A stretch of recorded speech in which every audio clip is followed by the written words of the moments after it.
I, 30M, grew up in what I can only describe as a deeply unbalanced household with my younger sister, 27F, and our parents. From the very beginning, it was clear that my sister was destined to be the golden child while I was relegated to being the family disappointment. This wasn't just about normal sibling rivalry, it was a systematic pattern of favoritism that shaped our entire family dynamic. Our parents are first-generation immigrants who worked hard to build a successful construction company in America. My dad always preached about the importance of following a traditional career path: doctor, lawyer, or engineer. My sister, being the perfect child she was, chose medicine and made them proud. I, on the other hand, was always drawn to fashion and retail, which my parents saw as beneath our family status. Growing up, every achievement of mine was measured against my sister's accomplishments. When I got straight A's in high school, they'd remind me that my sister was taking advanced placement classes. When I got accepted to a good business school, they pointed out that my sister was heading to medical school. It was exhausting and demoralizing, but I learned to live with it. After graduation, I started working at a major retail chain. My parents saw this as a personal failure, their son, working in a store while their daughter was doing her residency at a prestigious hospital. What they didn't understand was that I was learning everything I could about the business. I started as a sales associate and worked my way up through every position: inventory manager, assistant store manager, and finally regional manager. I learned about supply chains, merchandising, customer behavior, staff management, and everything else that goes into running a successful retail operation. During these 5 years, I was also developing my own clothing line designs. I spent my weekends at design workshops, networking with suppliers, and creating detailed business plans. I lived frugally and saved every penny I could. My coworkers often joked that I treated the store like my own business, learning every aspect of operations like I was preparing for something bigger. They weren't wrong. 2 years ago, I decided it was time to make my move. I had saved about $100,000, but I needed more capital to really do things right. I had identified the perfect location in an up-and-coming neighborhood, secured preliminary agreements with suppliers, and even had a few potential employees lined up. All I needed was investors. I initially approached several banks and local investors, but the amounts they were willing to invest weren't enough. That's when I decided to approach my parents. Despite our strained relationship, I knew they had the means to invest. My dad's construction company was doing well, and my mom's family had old money. More importantly, I thought they might finally see that I was serious about my career. To my surprise, they seemed genuinely interested. My dad actually spent time going through my business plan, making suggestions, and introducing me to his business contacts. My mom started bragging to her friends about her entrepreneurial son. For 6 months, everything seemed perfect. They agreed to invest $500,000 for a 30% stake in the business. We had lengthy discussions about expansion plans, profit sharing, and future growth. They even helped me negotiate better terms with suppliers using their business connections. Feeling confident about their commitment, I started making concrete moves. I paid a $25,000 non-refundable deposit on a retail space. I signed preliminary contracts with suppliers, committed to minimum order quantities, and most significantly, submitted my resignation at work. My boss was supportive and even wrote me a glowing recommendation letter. I felt like finally, after years of being the family disappointment, I was going to prove myself. Then everything fell apart. A week after I quit my job, my parents invited me over for dinner. As soon as I walked in, I could tell something was wrong. My sister was there too, which was unusual since she normally worked evening shifts at the hospital. They sat me down in the living room, and my dad started talking about how they had been reconsidering their investment. My sister had apparently reviewed my business plan and convinced them it was a bad investment. She went on a long monologue about how retail was a dying industry, how online shopping was the future, and how my business model was outdated. Keep in mind, this is coming from someone who has never worked a day in retail and whose entire business experience consists of running a private medical practice for less than a year. When I tried to defend my plan and point out that I had already quit my job and paid deposits, my dad just shrugged it off. He suggested I could probably get my old job back if I apologized to my boss. My mom chimed in saying maybe this was a sign that I should consider a more stable career, possibly something in healthcare administration since my sister could help me get started. The most infuriating part was how my sister sat there with this smug look on her face, like she had just saved our parents from making a huge mistake. She even had the audacity to say she was doing this for my own good, that she didn't want to see me fail. This coming from someone who had tried to sabotage every achievement of mine since childhood. I left their house that night determined to make this work without them. I took out high-interest loans, maxed out my credit cards, and reached out to everyone I knew for investments. A few of my former colleagues from the retail chain believed in me and invested small amounts. I also managed to convince a local angel investor who had successfully built several retail businesses to come on board. The first year was brutal. I worked 16-hour days, 7 days a week. I slept on a mattress in my office to save on rent. I learned to do everything myself, from managing inventory and handling payroll to cleaning the store and making deliveries. But slowly, Things started falling into place. My designs caught on with the right crowd, the location I chose turned out to be perfect, and word of mouth spread quickly. Now, 2 years later, my business has exceeded all expectations. We have 3 successful locations, a thriving online store, and plans to expand to 2 more cities next year. Our revenue has grown by 300% since we started, and we're actually turning down potential investors because we don't need the capital. Last week, my parents showed up at my flagship store unannounced. They walked around like they owned the place, commenting on how impressed they were with everything.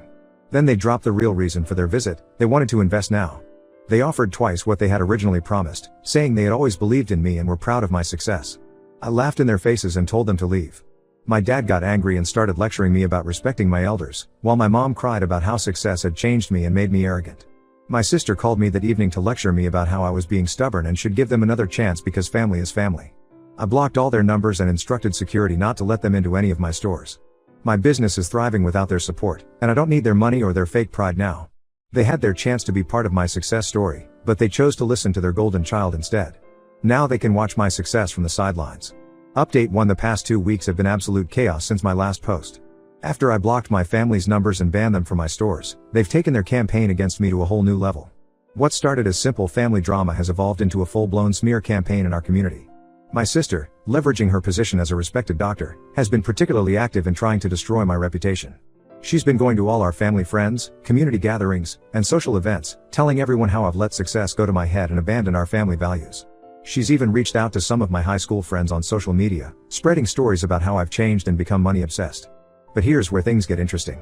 Yesterday, I had lunch with Luke, an old family friend who works as a senior manager at my dad's construction company.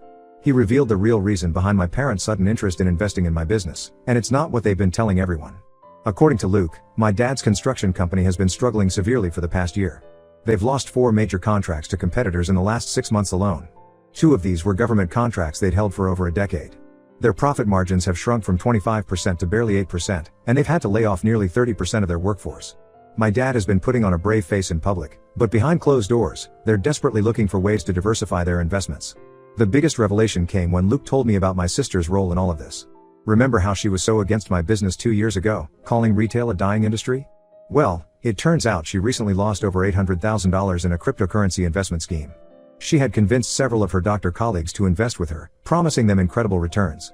Now she can't pay them back, and there are whispers about potential legal action.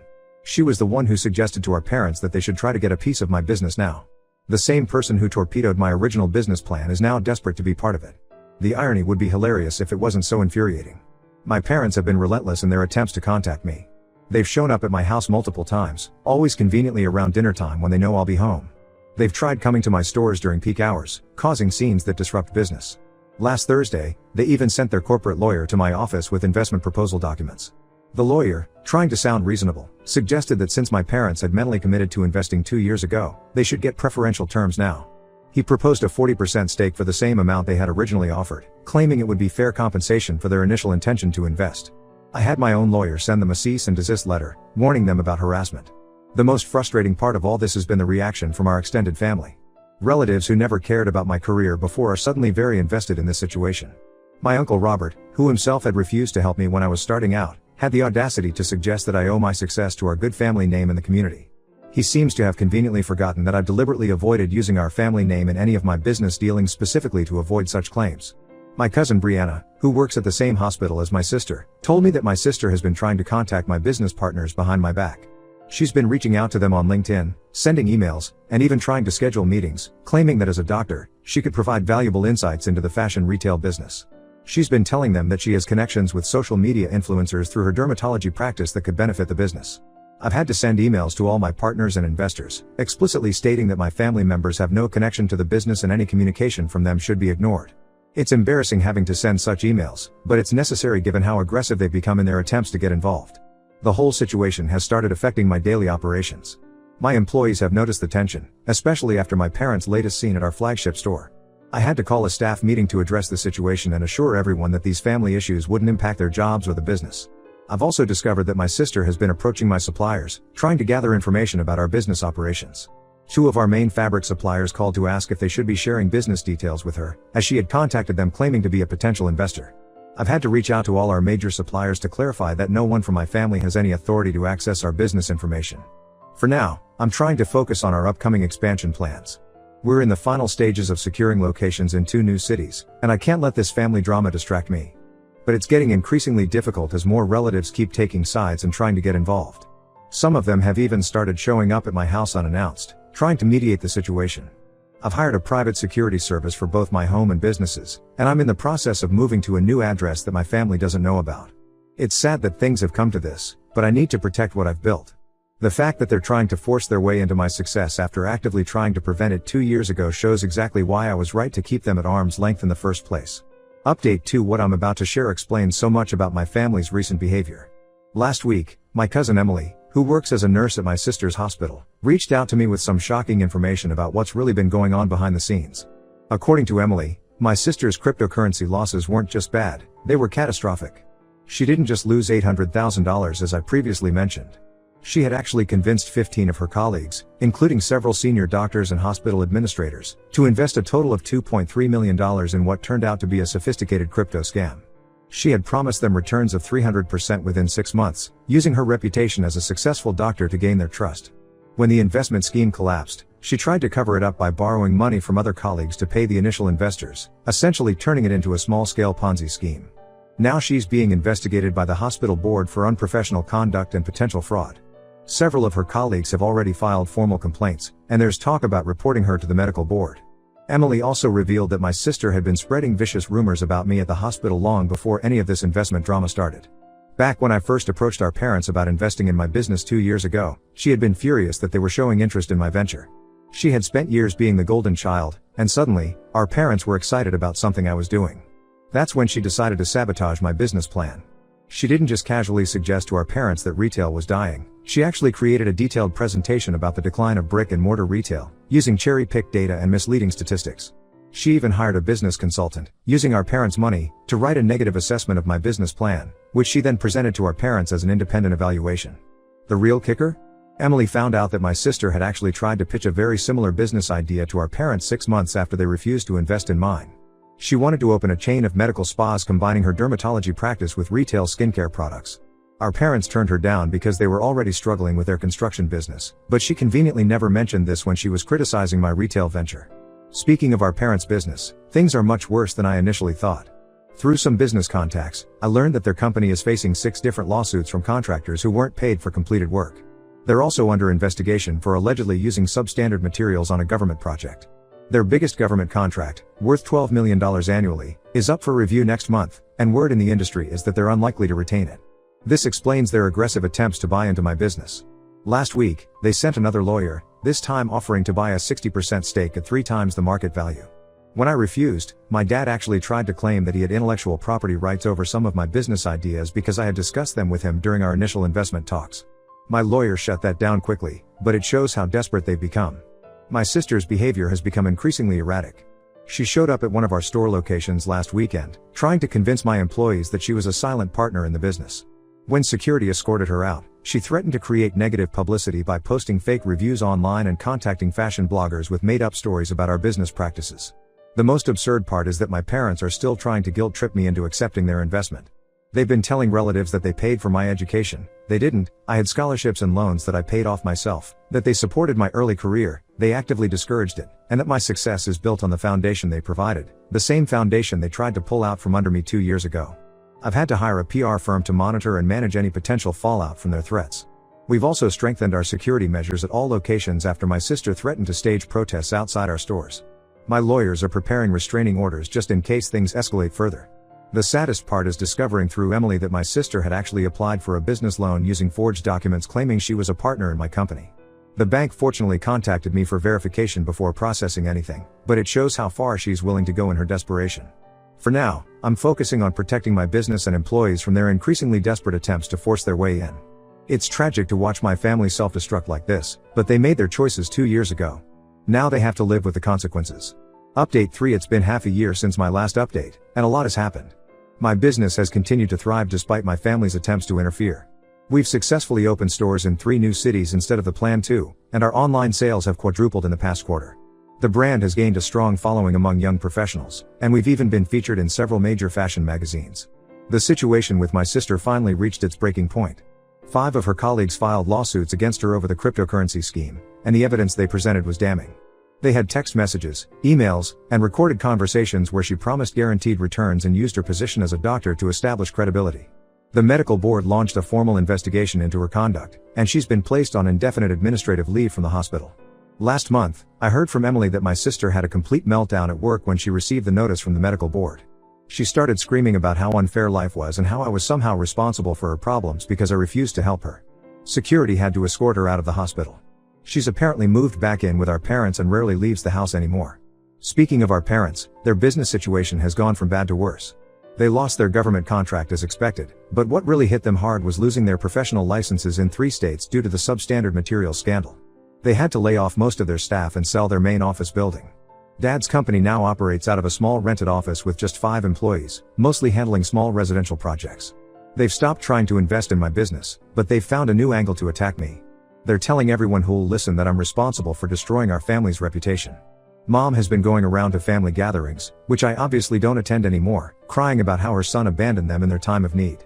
Dad has been spreading rumors in the business community that I stole my initial business ideas from his company, though nobody takes him seriously anymore.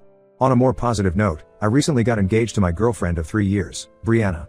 She's been my rock throughout this whole ordeal, helping me stay focused on what matters and not get dragged down by the family drama. We're planning a small destination wedding with just close friends and chosen family. When my parents found out about the engagement through social media, they tried to force their way into the planning by calling the wedding venues in our city, pretending to be the parents of the groom. Fortunately, we're getting married in another country, and they have no idea where. My business continues to grow beyond my expectations. We're now expanding into sustainable fashion lines and have partnerships with several eco-friendly manufacturers. The investor who believed in me when my parents backed out has become a close mentor and friend. He's helped me navigate the challenges of rapid growth while maintaining our company's values and culture. I've completely cut off contact with my entire family, including extended relatives who tried to play both sides. My new home has excellent security, and all my employees know not to engage with any member of my family. It's sad that things had to end this way, but I'm at peace with my decision. They showed their true colors when they abandoned me 2 years ago, and their recent actions have only confirmed that I made the right choice. Looking back, their betrayal was actually a blessing in disguise. If they had invested in my business, I would have been tied to them forever. Building everything on my own meant I got to do things my way, without their interference or attempts to control me. Success truly is the best revenge, and living well really is the best way to get back at those who tried to hold you down. Brianna and I are looking forward to starting our own family, one built on love, support, and mutual respect, all the things I never got from my biological family. Sometimes the family you choose is better than the one you're born into. I'm just glad I learned that lesson before it was too late.